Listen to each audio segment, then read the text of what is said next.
It is the year 427 of the Third Era, and I am still waiting for the world to recognize me as a great writer. My father keeps chastising me with hurtful remarks, such as, "Get a real job," and "You shame our family," while my dear mother Lariana looks on sadly. But now, dear reader, you are witnessing my magnum opus. I spent several months, and my father's life savings, tracking down every beverage I could find, only to share my findings with you today. So, let us enjoy the best wines, scoff at a beer of animal origin, and even catch a glimpse of a delicacy so sacred that merely owning it can get you in trouble. Explore with me the beverages of Tamriel. Before I endeavored to taste the dozens of alcoholic beverages, I thought it wise to start with the few non-alcoholic ones, while my mind was still sharp. Morrowind's most popular non-alcoholic drink seems to be Loathsome. Often enjoyed by sailors and hard laborers, it is commonly produced from Hamem root in the lands of House Indoril and serves to boost one's endurance and stamina.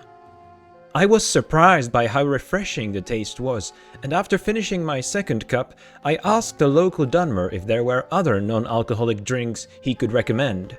He explained to me that the Dark Elves also enjoy drinking milk of their native guar. My disappointment must have been obvious, for he proceeded to call me an outlander before spitting on the ground and walking away. In the westernmost region of Skyrim, I came across a tea produced by the reclusive Reachmen. Girk is apparently wholly beneficial for one's body, fortifying fatigue and health, and potentially curing paralyzation. The latter effect led me to a reflection on the Nord stereotype of proclivity to this unusual condition. I wondered, therefore, whether it should be extrapolated to other inhabitants of the cold province as well, but I was wise enough not to voice my reasoning. I am afraid the stereotypes may not end here. Try as I did, I could obtain only one drink from elsewhere, one which needs no introduction. Skooma is, after all, known throughout Tamriel as an illegal narcotic used by criminals as currency or for boosting their strength and speed.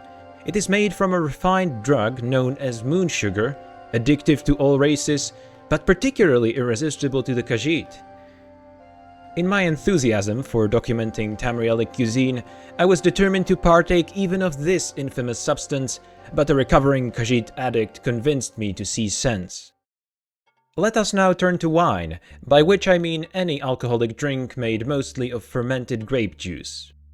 There seems to be no question that Cyrodiil is the land of vineyards.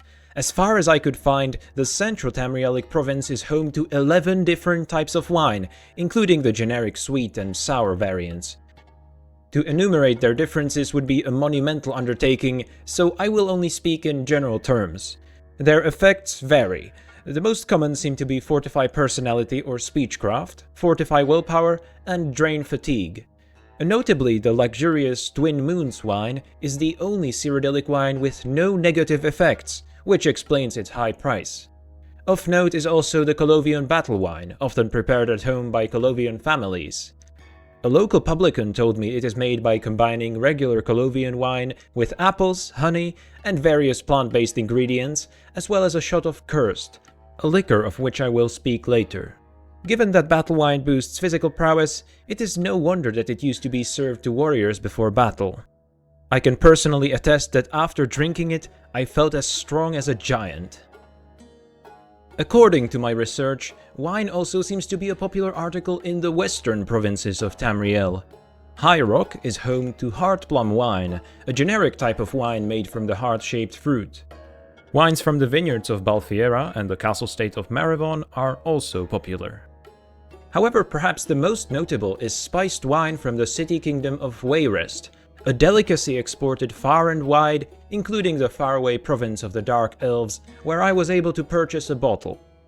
This sweet, amber-colored appetizer contains a mixture of herbs and spices, and due to its overwhelming taste, is rumored to be a favorite of poisoners.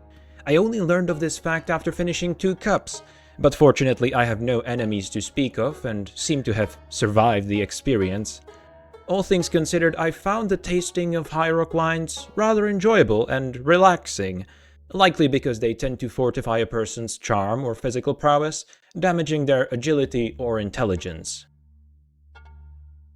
Of wines from Hammerfell, I have learned fairly little. Bogru is made of gum sugars, and Soge's defining ingredient is obvious from its other name, cactus wine. Go No Grow and Talen's Heritage Wine complete this group of wines with rather eclectic effects. Unfortunately, I was not able to partake of the latter two, so I cannot testify as to their taste, whereas the prickliness of cactus wine torments my tongue to this day. Somerset's wines are characterized by their diverse colors as well as diverse effects. Aethelin is a common, cheap white wine, no worse than any other wine of this type. Rosado is a traditional pink wine infused with rose petals. Solicici is a popular sour wine. But all those are overshadowed by Isquel, which currently seems to be the most expensive wine in Tamriel.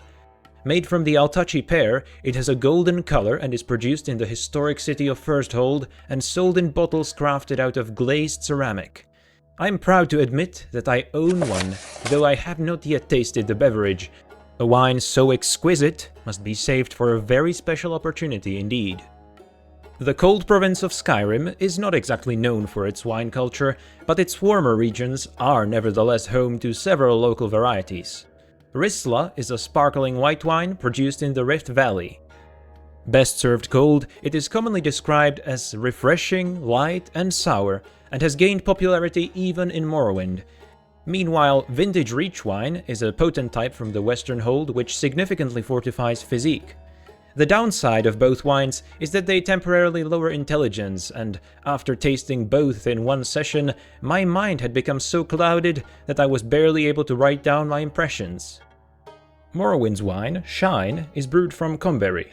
It is a stimulant with relatively minor effects compared to other beverages.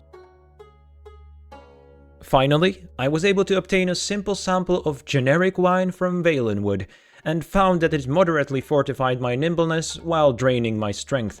Fortunately, at this point in my exploration, I was in need of neither, as I had already decided the table I was seated at would serve as a bed.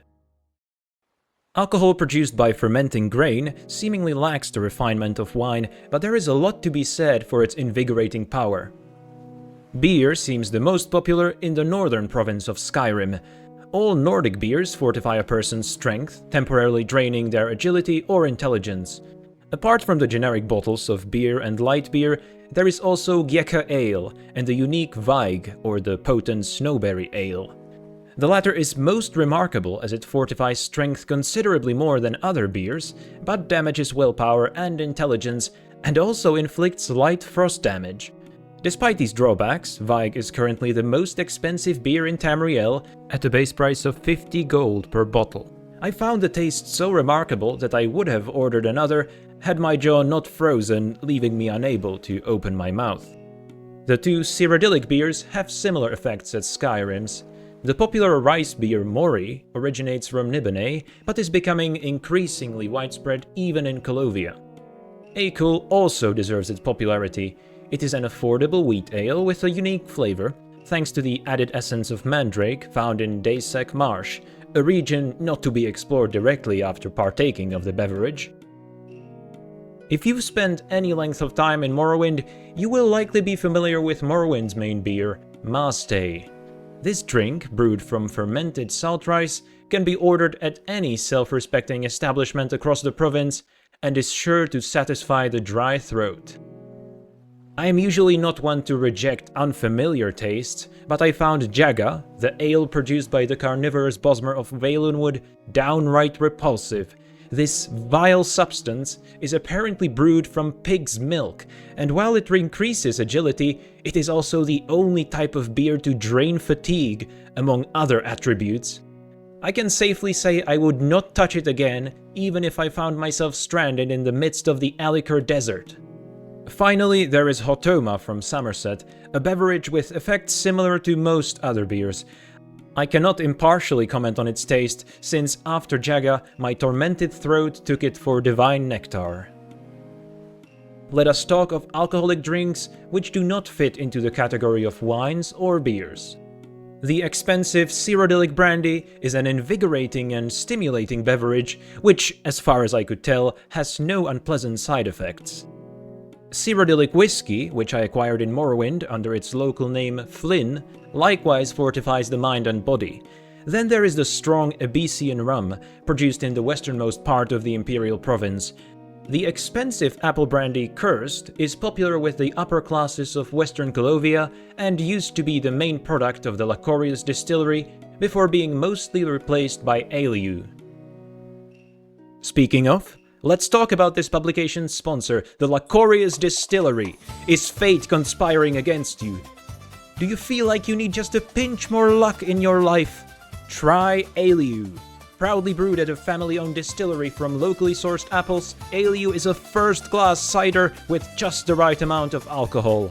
Crisp, refreshing, and carefully mixed to help you set aside your past misfortunes and welcome Lady Luck back into your life. Aliu. Your problems come fast, our couriers come faster. Aliu. Side effects may include drained willpower. Skyrim is of course most renowned for its mead, but not everyone has heard of its variant, Strong Mead.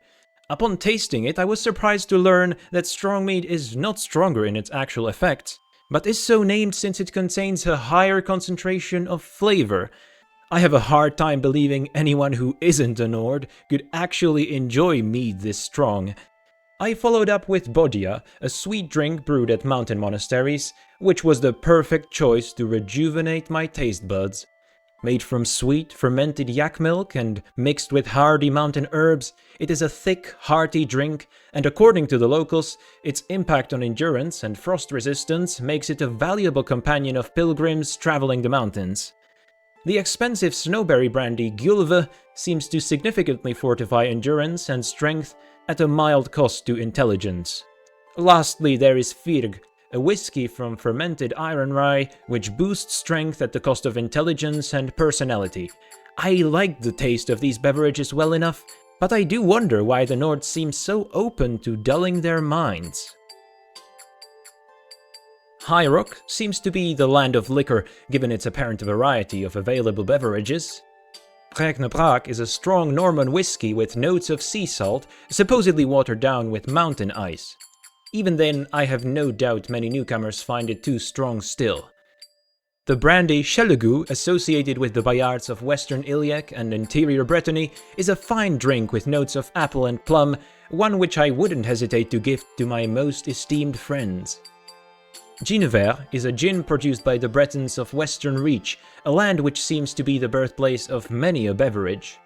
Beverages is an apéritif and Île-de-Vent a digestif, the two of them having mutually inverse effects. Pommon is a Norman cider which boosts willpower, a trait which helped me finally leave the table and stumble into my bed. I was highly curious to learn more about the beverages from Hammerfell, but only managed to come across two of them. Sift is made from the fermented whey of the milk of the udder fish, and seems to be a favorite among fishermen, likely due to its availability and not its odious taste. Eibe is made by the Yoku, who are careful to guard the ancient recipe.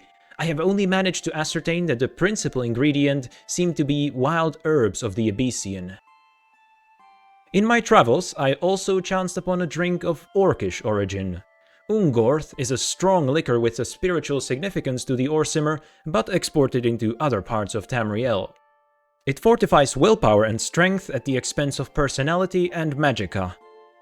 Meanwhile, Aeli is made by the Reachmen and, perhaps somewhat incongruously, boosts combat abilities while also significantly reducing vision.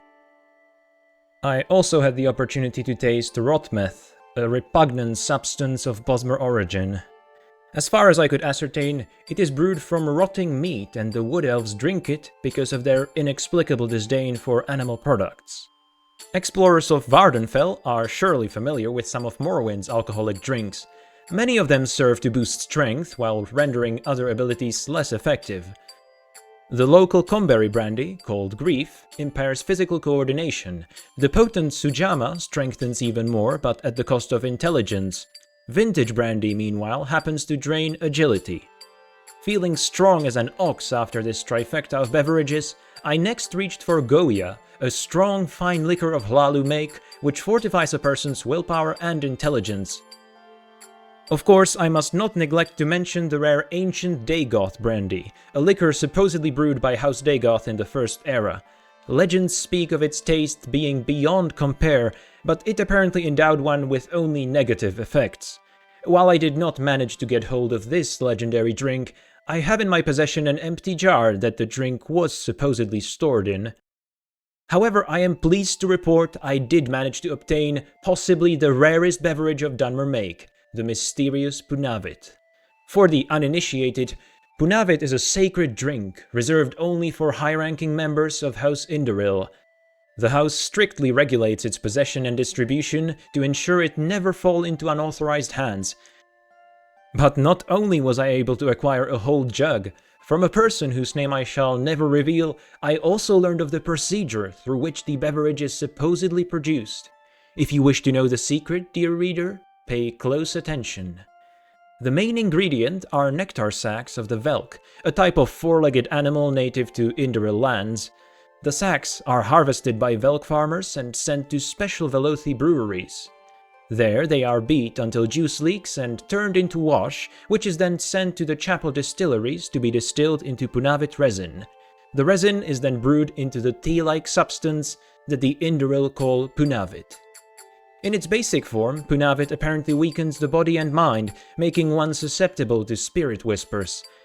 But in its refined form, the beverage allows the Indoril to commune with their ancestors. With this in mind, I have decided to postpone the consumption of this rare delicacy until after the resounding success of this publication. I'd rather hear my father's ancestor praise my success than echo the words of their brutish descendant. With this hopeful thought in mind, I urge you, dear reader, to share this publication with your clan, district, and shrine, and thank you for your attention.